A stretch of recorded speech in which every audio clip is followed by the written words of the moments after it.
Nanawe. Connection. And Yes, that is your hand, Nanawe. Very good. we're all gonna die. I hope so. Oh, for fuck's sake.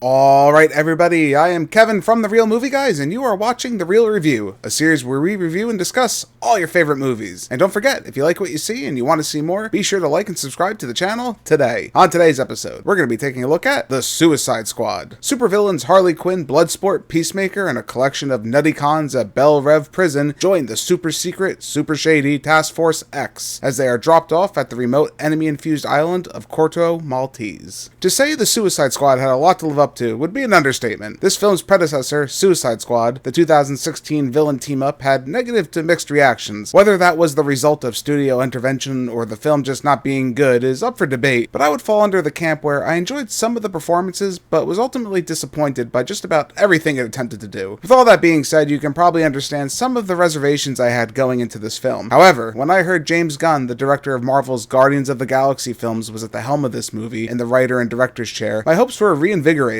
I couldn't think of a better choice for a director who could pull off an entertaining romp with a ragtag group of nobodies. I'm happy to report that The Suicide Squad delivered well beyond my expectations, pulling off the suicidal mission of actually delivering not just one of the best DC movies to date, but one of my favorite films of this year. One of the biggest struggles with some of the more recent DC movie outings has been their attempt at trying to capture an appropriate tone. Here we see The Suicide Squad nail, in my opinion, the perfect tone that DC has been looking for. Not as dark as, say, Zack Snyder's Justice League, but not as light as your fun and standard Marvel film. Taking advantage of its R rating, the action and violence are brutal as anything, from someone's head being clean blown off from a shotgun blast to King Shark ripping a man in half. One of my favorite scenes involves Peacemaker and Bloodsport having a killing pissing contest to determine who's the better killer. It's scenes like that in any other movie would be considered horrible and tasteless, and while maybe to some degree it does lack a bit of tact, it's still incredibly fun due to James Gunn's direction. Not just settling for the standard action affair, scenes are composed in an interesting way to make sure the viewer is always invested. A particular fight scene towards the end of the film that is initially composed on the reflection of Peacemaker's helmet comes to mind. Even in moments of exposition or backstory, the camera always tries to present information in a unique and stylish way. The main focus here is that Gunn wants to make sure the action is as brutal and in your face as possible, but making sure it always looks cool. Characters are brightly colored and in costumes that are obviously ridiculous. One-liners and crude jokes are thrown out at just the right time. Giant comic book style lettering comically transitions important scenes, and hell, even the plot surrounding a giant space starfish that wants to conquer the planet is utterly ridiculous. But this film is choosing to embrace and not dismiss its comic book roots, making for an incredibly unique experience. Fun is such a cliche term, but I think it just encompasses everything about this movie's style. Consisting of pretty much D to F level characters from the DC Comics catalog, you would think that this would have hurt the film in some way. I would have to strongly disagree. I think this gives lesser known characters like Bloodsport and Polka Dot Man more breathing room and a chance to shine. And shine they do, because this cast really delivers in every way possible. Being the only immediately recognizable of the bunch to most, Margot Robbie returns to her role of the clown princess of crime, Harley Quinn. She once again brings all the insanity and heart that we have fallen in love with in her multiple portrayals of the character. But I will say this time it's nice to finally have a writer who understands the character and only enhances Robbie's performance with some great character moments and visual spectacle. One scene in particular has Harley going on a killing spree, but from her own mixed up perspective, replacing blood and gore with animated flowers and small animals. The film also doesn't shy away from showing how Harley has grown as a character since her introduction, giving us some nods to her emancipated lifestyle away from the Joker. Idris Elba plays Bloodsport, a man who is deadly with any weapon. He's given some great dimension and depth that I feel like the actor was really able to grab hold of. Something that's not just unique to Bloodsport, but all the characters in this movie, is that even though they are the heroes, the film never forgets to remind us they are villains. All of them to some degree have a level of selfish motivation for doing what they do, and the film celebrates that. Yes, they are bad, but the best kind of villains are the ones we empathize with. In particular, Daniela Melchior as Ratcatcher 2 and David Dalsmanchian's Polka Dot Man bring some much needed heart to this film. Their backstory and reasoning for their arrest reminds the audience that sometimes villains are products of their environment and not necessarily bad people. John Cena plays the justice-loving at any cost Peacemaker. This role is what many may consider this WWE star's breakout performance. His combination of a no-nonsense attitude with an arrogant charisma just had me bursting out laughing. The best part is that even though he is hilarious, behind the metal helmet development, Gunn made sure we knew just how dangerous and vile this character was, leading to some surprisingly deep character work. Last character I want to give a quick shout out to is King Shark, voiced by the legendary Sylvester Stallone, a sentence I never thought would exist. He is every bit as awesome as a walking and talking murderous great white shark could be. While his CGI was nothing that special, the attention to detail in his skin and overall character design to make him look functional in this world should be commended. It is odd that you can say that a giant shark man isn't that out of place in this world. It's impressive that with so many characters, there's a bunch that I haven't even mentioned, that Gunn was able to keep the narrative constantly in fluid motion while making sure everyone who needed it had just enough time in the spotlight. The Suicide Squad is focused primarily as an ensemble film, as it should be. A small negative I had is that due to this film having so many characters, there are some that really never see their powers or abilities put to the test. Some don't even showcase their abilities at all. I love seeing Harley Quinn do all her creative hand-to-hand action scenes, but a little more love to someone like Polka Dot Man might have made me appreciate his powers more. Unpredictability is something of a rare thing in most films of the superhero genre suffer from, but the Suicide Squad had me questioning everything that was going to happen next at every narrative turn. From the film's insane opening at the beach to the climactic final battle, I was never really able to fully predict what characters were going to make it out alive. Part of the reason this film is so engaging is that it utilizes a very like Guy Ritchie approach to the timeline, utilizing a non-forward approach to storytelling, giving us events out of order, whether they occur in the past, present, or future, to the current scene. Another part is that it's an attack on the senses, blending as many genres and themes as it can seamlessly into one another, allowing any audience member to find something for them to enjoy, whether that would be socio-political issues or trying to determine from what comic the nightmare-inducing weasel is from. One of the obvious comparisons one could make to this film is to Gunn's previous work on the Guardians of the Galaxy films. You wouldn't be wrong in noticing some suspiciously familiar beats and scenes sneaking their way into this film. However, I think the Suicide Squad is able to stand out in its own original way. Yes, the use of licensed music is incredibly similar to Guardians, and talking comedic creature companions do remind you of a certain raccoon and tree alien, but I was always able to separate the experience due to this movie feeling overall fresh. This film embraces the apparent freedom it was given with the DC universe, following its own rules and not having to adhere to a shared universe or continuing storyline. I think something can be said for allowing a comic book film to exist by itself rather than part of a larger picture. The fact that Starro the Conqueror now exists in a movie is something this comic book fan thought he would never see. Whether you are on board with the absurdity of it all, the Suicide Squad is unapologetic in its latest incarnation. Say what you want about the 2016 entry in the franchise, but it doesn't come close to what we are given here. James Gunn took everything that he knew worked in the first film, which wasn't much, and made a spectacle that's a feast for comic book fans and action fans alike. Foul-mouthed, viciously brutal, darkly comical, but at the same time full of heart, makes this comic book film quite a cut above the rest, which leads me to my final score.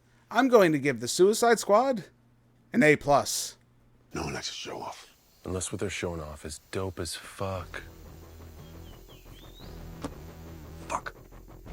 That's true. DC may be at a crossroads with what it does next with its existing properties, but studio executives should take note by letting future directors and writers have the creative freedom they need to let their visions become reality. Much like those head honchos at Warner Brothers, the Suicide Squad proves that sometimes even the villains can be heroes if they feel like it. If you guys like what you've seen here today, consider giving this video a like and leaving your thoughts in the comments below. If you want to stay up to date with everything Real Movie Guys related, make sure to hit that subscribe button and check us out on Instagram, Twitter, and Facebook.